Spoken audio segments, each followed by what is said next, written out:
Hello everyone! Today I want to show you a technique to exchange old code with new code. It's called parallel change.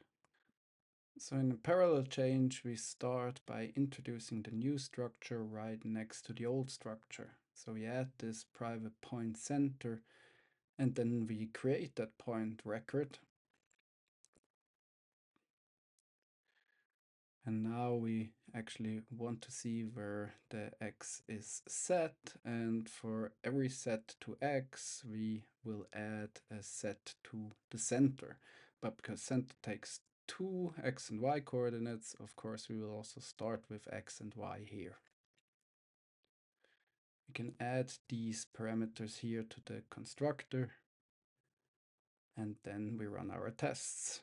And everything is still green because we didn't change anything really, we just added some code. And here we will have the next setter, so we add here also a new point, x and y, and run our tests again. Again, nothing should have changed. So now we need to go to the next step and actually replace all the accesses to x, so the gets to x, with the center.x. And we see here that there are a couple of places where we actually access x. So we replace this x with center.x, and we run our tests again to make sure that we didn't break anything. And we see now that the state in point is exactly the same as the state in x. So we can step by step now remove the setters of x and eventually also remove x as a whole.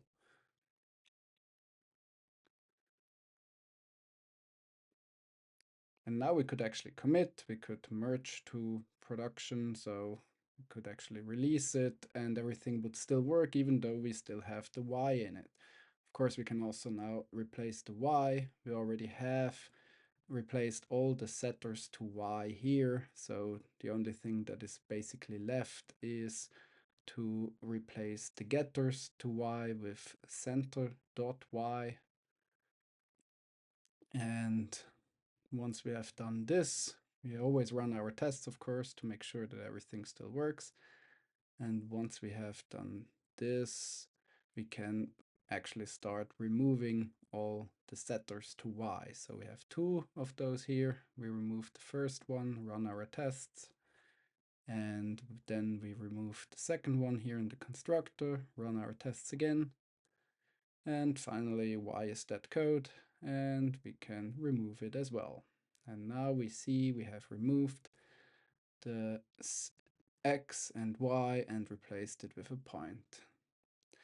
If we want to be really fancy, we can also change the interface. It's not always recommended, but you see here that actually move to point is probably more useful than moving to x and y, and the same applies here to the constructor. So we can replace the x and y as input here with a point center instead. And this is how a parallel change works. That's it.